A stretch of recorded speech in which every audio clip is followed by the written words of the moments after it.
Welcome to my channel. তোমরা সবাই কেমন আছো? আমি তো খুব ভালো আছি। তো সকালবেলা ঘুম থেকে উঠে আমি ফ্রেশ হয়ে গেছি। ফ্রেশ হয়ে আমার আজকে টিফিন খাওয়া হয়ে গেছে।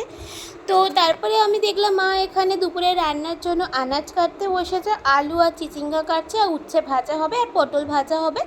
আর এখানে হচ্ছে মা মুগের ডালটা সেদ্ধ বসিয়ে দিয়েছে। আজকে আমাদের নিরামিষ, তাই নিরামিষ রান্না হচ্ছে। তো তারপরে দেখলাম মায়ের ডালটা সেদ্ধ হয়ে যাওয়ার পর মা ডালটা এবারে সাঁতলে নেবে। ডাল তাই জন্য কড়ার মধ্যে দিয়েছে সর্ষের তেল, তার মধ্যে দিয়ে দেবে হচ্ছে একটা শুকনো লঙ্কাকে ভেঙে দিয়ে দিল, আর জিরে দিয়ে দিল। জিরে শুকনো লঙ্কাটা ভালো করে ভেজে নেবার পর মা ডালটা দিয়ে দিল। ডালটা দিয়ে এবার দিয়ে দেবে হচ্ছে নুন আর হলুদ গুঁড়ো। নুন আর হলুদ গুঁড়ো দেওয়ার পর মা দিয়ে দিলে হচ্ছে আদা গ্রেট, মানে কাঁচা আদাটাকে গ্রেট করে মা দিয়ে দিচ্ছে। মা বললো নাকি এটাতে খেতে একটু বেশি ভালো লাগবে, তো তাই জন্য আদা গ্রেট করে দিয়ে দেবে। আর তার সাথে দেবে হচ্ছে অল্প একটু চিনি, কারণ মুগের ডাল একটু মিষ্টি মিষ্টি ভালো লাগে, তাই মুগের ডাল একটু চিনি দিলে খেতে ভালো লাগবে।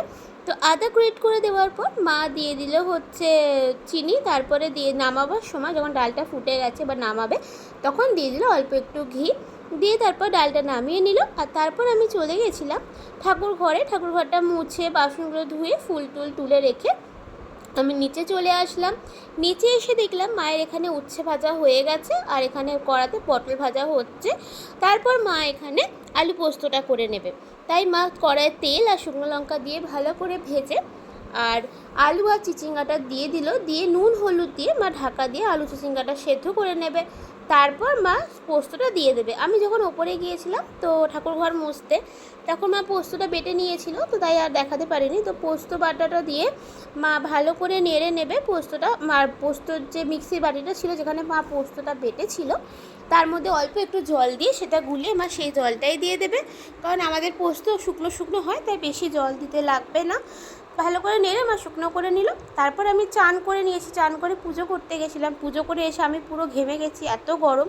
তো তারপর আমি লাঞ্চ করে নিয়েছি, আর তারপরে একেবারে চলে এসেছি সন্ধেবেলা। সন্ধেবেলা আজকে মা বানিয়েছিল আমের মালপোয়া। তো আম দিয়ে মালপোয়া আমি মাকে বলছিলাম অনেকদিন ধরেই বানানোর জন্য।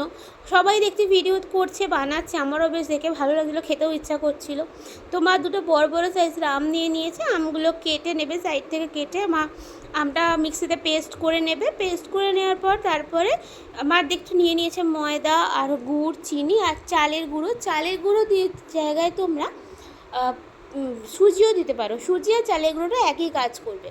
তো তাই জন্য মা দিয়ে দিল হচ্ছে, ফার্স্টে দিয়ে দিল আমের যে ব্যাটারটা, তার মধ্যে দিয়ে দিল হচ্ছে চালের গুঁড়ো, আর তারপর দিয়ে দিল ময়দা, আর দিয়েছে একটু মৌরি দিলে খেতে ভালো লাগে। আর মৌরির পর দিয়ে দেবে আমার চিনি আর গুড়। চিনি আর গুড়টা তো আমের মিষ্টি অনুযায়ী দিতে হবে। আমটা যদি খুব মিষ্টি হয় তাহলে অল্প দিলেই হয়ে যাবে, আর আমটা যদি একটু টক ভাব বেশি থাকে তাহলে চিনিটা আর গুড়টা একটু বেশি দিতে হবে। আর মা তারপর দিয়ে দিল একটু নুন। নুন দেওয়ার পর তারপর মা ভালো করে মিক্স করে নেবে, সব কিছু ভালো করে মেখে নেবে। আর মেখে নেওয়ার পর অল্প করে জল দিয়ে একটা পাতলা ব্যাটার করে নেবে। তারপর আমি পড়াতে গিয়েছিলাম, পড়িয়ে আসার পর আমি ফ্রেশ হয়ে গেছি।